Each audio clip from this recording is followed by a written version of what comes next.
Line TV big ನ್ಯೂಸ್ಗೆ ಸ್ವಾಗತ. ನಾನು ಸೀಮಾ ಬಂಗಾರಪ್ಪ.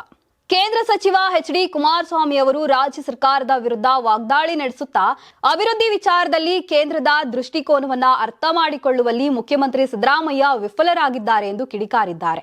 ಮೈಸೂರಿನಲ್ಲಿ ನಡೆದ ಸುದ್ದಿಗೋಷ್ಠಿಯಲ್ಲಿ ಮಾತನಾಡಿದ ಅವರು, ಬಜೆಟ್ ಬಗ್ಗೆ ಲಘುವಾಗಿ ಮಾತನಾಡುವ ಸಿಎಂಗೆ ಕೇಂದ್ರದ ದೂರದೃಷ್ಟಿ ಅರ್ಥವಾಗ್ತಿಲ್ಲ. 16 ಬಾರಿ ಬಜೆಟ್ ಮಂಡಿಸಿರುವ ಸಿದ್ದರಾಮಯ್ಯ ಅವರು ಕೇಂದ್ರ ಬಜೆಟ್ ಬಗ್ಗೆ ಸಂಕುಚಿತ ಭಾವನೆ ಹೊಂದಿದ್ದಾರೆ.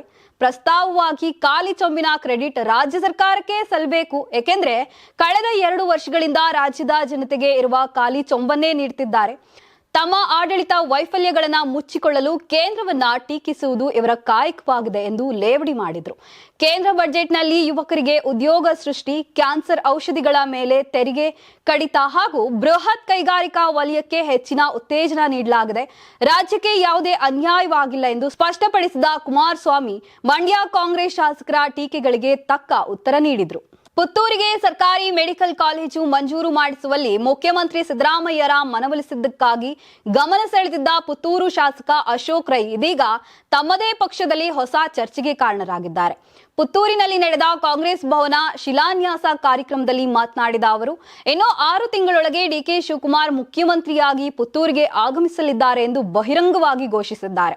ಡಿಕೆ ಶಿವಕುಮಾರ್ ಅವರೇ ನಮ್ಮ ರಾಜಕೀಯ ಮಾರ್ಗದರ್ಶಕರೆಂದು ಹೇಳಿದ್ದು, ಕಾಂಗ್ರೆಸ್ ಸೇರ್ಪಡೆ, ಟಿಕೆಟ್ ಹಾಗೂ ಶಾಸಕರಾಗಲು ಶಿವಕುಮಾರ್ ಪಾತ್ರ ಮುಖ್ಯವಾಗಿದೆ ಎಂದು ಹೇಳಿದರು. ಇದೇ ವೇಳೆ ಕಾಂಗ್ರೆಸ್ ಭವನ ಉದ್ಘಾಟನೆಗೆ ಡಿಕೆ ಶಿವಕುಮಾರ್ ಮುಖ್ಯಮಂತ್ರಿ ಸ್ಥಾನದಲ್ಲೇ ಪುತ್ತೂರಿಗೆ ಬರಲಿದ್ದಾರೆ ಎಂದು ಭವಿಷ್ಯ ನುಡಿದಿದ್ದಾರೆ. ಇನ್ನು ಕಾರ್ಯಕ್ರಮದಲ್ಲಿ ಮಾತನಾಡಿದ ಕೆಪಿಸಿಸಿ ಪ್ರಚಾರ ಸಮಿತಿ ಅಧ್ಯಕ್ಷ ವಿನಯ್ ಕುಮಾರ್ ಸೊರಕೆ, ಡಿಕೆ ಶಿವಕುಮಾರ್ ಮುಖ್ಯಮಂತ್ರಿ ಸ್ಥಾನಕ್ಕೆ ಇನ್ನೊಂದು ಮೆಟ್ಟಿಲು ಮಾತ್ರ ಬಾಕಿ ಇದೆ ಎಂದು ಹೇಳಿದರು. ಕಾಂಗ್ರೆಸ್ ಮುಖಂಡ ಕಾವು ಹೇಮನಾಥ್ ಶೆಟ್ಟಿ, ಡಿಕೆ ಶಿವಕುಮಾರ್ ಸಿಎಂ ಆಗಬೇಕು ಮತ್ತು ಅಶೋಕ್ ರೈ ಸಚಿವರಾಗಬೇಕು ಎಂಬ ಆಶಯ ವ್ಯಕ್ತಪಡಿಸಿದ್ರು. ಆದರೆ ಡಿಕೆ ಶಿವಕುಮಾರ್ ತಮ್ಮ ಭಾಷಣದಲ್ಲಿ ಈ ವಿಚಾರಕ್ಕೆ ಯಾವುದೇ ಪ್ರತಿಕ್ರಿಯೆ ನೀಡದೆ ಕೆಪಿಸಿಸಿ ಅಧ್ಯಕ್ಷನ ನೆಲೆಯಲ್ಲಿ ಕಾರ್ಯಕರ್ತರನ್ನ ಹುರಿದುಂಬಿಸುವ ಮಾತುಗಳಿಗೆ ಮಾತ್ರ ಸೀಮಿತರಾದರು. ರಾಜ್ಯದಲ್ಲಿ ಕುರ್ಚಿ ಕದನ ಮುಂದಿನ ವಾರದಿಂದ ತಾರಕಕ್ಕೇರುವ ಲಕ್ಷಣಗಳು ಗೋಚರಿಸುತ್ತವೆ. ರಾಜ್ಯದಲ್ಲಿ ಉಂಟಾಗಿರುವ ರಾಜಕೀಯ ಅನಿಶ್ಚಿತತೆಗೆ ಆದಷ್ಟು ಬೇಗ ತೆರೆ ಎಳೆಯಬೇಕೆಂದು ಹೈಕಮಾಂಡ್ ಮೇಲೆ ಒತ್ತಡ ಹೇರಲು ನಿರ್ಧರಿಸಿರುವ ಮುಂದಿನ ಉಪಮುಖ್ಯಮಂತ್ರಿ ಡಿಕೆ ಶಿವಕುಮಾರ್ ಅವರ ಆಪ್ತ ಬಣದವರೆಂದು ಹೇಳಿಕೊಳ್ಳುವ ಶಾಸಕರು ಮುಂದಿನ ವಾರ ಡಿನ್ನರ್ ನೆಪದಲ್ಲಿ ಬೆಂಗಳೂರಿನಲ್ಲಿ ಸಭೆ ನಡೆಸುವ ಸಾಧ್ಯತೆಗಳಿವೆ. ಇನ್ನೊಂದೆಡೆ ತಟಸ್ಥ ಬಣವೆಂದು ಹೇಳಿಕೊಳ್ಳುವ ಪಕ್ಷದ ಶಾಸಕರ ಗುಂಪೊಂದು ಮುಂದಿನ ವಾರವೇ ಡಿನ್ನರ್ ಪಾರ್ಟಿಗೆ ಸಜ್ಜಾಗ್ತದೆ. ಮುಖ್ಯಮಂತ್ರಿ ಸಿದ್ದರಾಮಯ್ಯ ಅವರು ಆರಂಭಿಸಿರುವ ಬಜೆಟ್ ಪೂರ್ವಭಾವಿ ಸಭೆ ಬುಧವಾರ ಮುಕ್ತಾಯಗೊಳ್ಳಲಿದ್ದು, ಗುರುವಾರ ಸಚಿವ ಸಂಪುಟ ಸಭೆಯೂ ಇದೆ. ಆನಂತರ ಬಿರುಸಿನ ರಾಜಕೀಯ ಚಟುವಟಿಕೆಗಳು ಆರಂಭವಾಗಲಿವೆ ಎಂದು ಹೇಳಲಾಗ್ತಿದೆ. ಇನ್ನು ಈ ಮಧ್ಯೆ ಅಧಿವೇಶನ ಮುಗಿಸಿ ಸ್ವಕ್ಷೇತ್ರಗಳಿಗೆ ತೆರಳಿರುವ ಶಾಸಕರು ವಿವಿಧ ಸಮಿತಿಗಳ ಸಭೆಯಲ್ಲಿ ಪಾಲ್ಗೊಳ್ಳಲು ಸೋಮವಾರದಿಂದ ಬೆಂಗಳೂರಿಗೆ ವಾಪಸ್ ಆಗಲಿದ್ದಾರೆ. ಈ ಸಂದರ್ಭದಲ್ಲಿ ಡಿನ್ನರ್ ನೆಪದಲ್ಲಿ ಸಮಾನ ಮನಸ್ಕ ಶಾಸಕರು ಸೇರಿಕೊಂಡು ಆಡಳಿತಾರೂಢ ಪಕ್ಷದೊಳಗೆ ನಡೆಯುತ್ತಿರುವ ಕುರ್ಚಿ ಕದನ ಗೊಂದಲದ ಬಗ್ಗೆ ಸಮಾಲೋಚನೆ ನಡೆಸುವ ಸಾಧ್ಯತೆಗಳಿದೆ.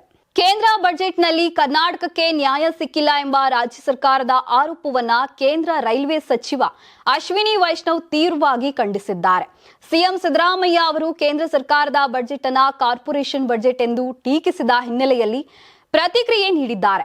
1 ವರ್ಷಕ್ಕಿಂತ ಮುಂದೆ ಯೋಚಿಸುವವರು ಮಾತ್ರ ಈ ಬಜೆಟ್ ಅನ್ನ ಕಾರ್ಪೊರೇಷನ್ ಬಜೆಟ್ ಎಂದು ನೋಡ್ತಾರೆ ಎಂದು ತಿರುಗೇಟು ನೀಡಿದರು. 2014ರಿಂದ ಮೋದಿ ನೇತೃತ್ವದಲ್ಲಿ ಎನ್ಡಿಎ ಸರ್ಕಾರದ ಅವಧಿಯಲ್ಲಿ ಕರ್ನಾಟಕಕ್ಕೆ ಯುಪಿಎ ಸರ್ಕಾರದ ಅವಧಿಗಿಂತಲೂ 9 ಪಟ್ಟು ಹೆಚ್ಚು ಅನುದಾನ ದೊರೆತಿದೆ ಎಂದು ಹೇಳಿದರು.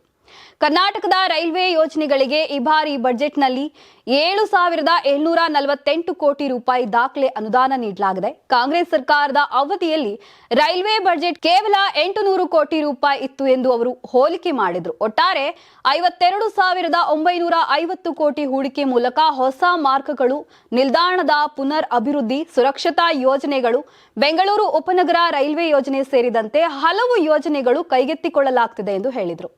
ವಿಧಾನ ಪರಿಷತ್ ಸದಸ್ಯ ಶರಣಗೌಡ ಪಾಟೀಲ್ ಬಯಾಪುರ ಪುತ್ರನ ಮದುವೆಗೆ ಆಗಮಿಸಿದ್ದ ಸಿಎಂ ಸಿದ್ದರಾಮಯ್ಯನವರ ಹೆಲಿಕಾಪ್ಟರ್ ಲ್ಯಾಂಡಿಂಗ್ ವೇಳೆ ಗೊಂದಲ ಸೃಷ್ಟಿಯಾದ ಘಟನೆ ಲಿಂಗಸೂಗೂರಿನಲ್ಲಿ ನಡೆದಿದೆ. ಲಿಂಗಸೂಗೂರು ಪಟ್ಟಣದ ಹೊರವಲಯದ ರಾಯಚೂರು ರಸ್ತೆಯ ಖಾಸಗಿ ಲೇಔಟ್ನಲ್ಲಿ ಸಿಎಂ ಸಿದ್ದರಾಮಯ್ಯನವರ ಹೆಲಿಕಾಪ್ಟರ್ ಲ್ಯಾಂಡಿಂಗ್ ನಿಗದಿಯಾಗಿತ್ತು. ಈ ಸಂಬಂಧ ಎಲ್ಲಾ ಸಿದ್ಧತೆಗಳನ್ನು ಮಾಡಿಕೊಳ್ಳಲಾಗಿತ್ತು. ಆದರೆ ಕಲಬುರಗಿ ರಸ್ತೆಯಲ್ಲಿರುವ ಶಾಸಕ ಮಾನಪ್ಪ ವಡ್ಜಲ್ ಅವರ ಖಾಸಗಿ ಹೆಲಿಕಾಪ್ಟರ್ನಲ್ಲಿ ಲ್ಯಾಂಡ್ ಮಾಡಲಾಯಿತು. ಪೈಲಟ್ ಗೊಂದಲದಿಂದ ನಿಗದಿತ ಹೆಲಿಪ್ಯಾಡ್ ಬಿಟ್ಟು ಬೇರೆ ಕಡೆ ಲ್ಯಾಂಡಿಂಗ್ ಮಾಡಿದ್ದಾರೆ ಎಂದು ಹೇಳಲಾಗ್ತಿದೆ. ಇನ್ನು ಶಾಸಕ ಮಾನಪ್ಪ ವಜ್ಜಲ್ ಅವರು ಖಾಸಗಿ ಹೆಲಿಕಾಪ್ಟರ್ನಲ್ಲಿ ಸಚಿವ ಸತೀಶ್ ಜಾರಕಿಹೊಳಿ ಅವರ ಹೆಲಿಕಾಪ್ಟರ್ ಲ್ಯಾಂಡಿಂಗ್ ಮಾಡುವುದಕ್ಕೆ ವ್ಯವಸ್ಥೆ ಮಾಡಿಕೊಳ್ಳಲಾಗಿತ್ತು. ರಾಯಚೂರು ರಸ್ತೆಯ ಖಾಸಗಿ ಲೇಔಟ್ನ ಹೆಲಿಪ್ಯಾಡ್ನಲ್ಲಿ ಸಿಎಂ ಸಿದ್ದರಾಮಯ್ಯ ಅವರನ್ನ ಬರಮಾಡಿಕೊಳ್ಳಲು ಪೊಲೀಸ್ ಇಲಾಖೆ ಸಿದ್ಧತೆ ಮಾಡಿಕೊಂಡು ಕಾಯ್ತಿದ್ರೆ, ಇತ್ತ ಸಿಎಂ ಬದಲಿಗೆ ಸಚಿವ ಸತೀಶ್ ಜಾರಕಿಹೊಳಿ ಇಳಿದಿದ್ದಾರೆ.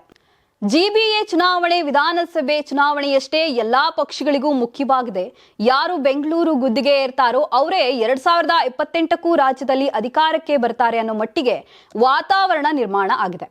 ಹಾಗಾಗಿನೇ ಪ್ರಧಾನಿ ನರೇಂದ್ರ ಮೋದಿ ಹಾಗೂ ಅಮಿತ್ ಶಾ ಬೆಂಗಳೂರಿನ ಮೇಲೆ ಕಣ್ಣಿಟ್ಟಿದ್ದಾರೆ. ತಿರುವನಂತಪುರದಂತಹ ಎಡಪಕ್ಷಗಳಲ್ಲೇ ಬಿಜೆಪಿ ಗೆದ್ದಿದೆ, ಬೆಂಗಳೂರು ಕಷ್ಟ ಅಲ್ಲ ಅನ್ನೋ ನಿರ್ಧಾರಕ್ಕೆ ಬಂದಿದ್ದಾರೆ.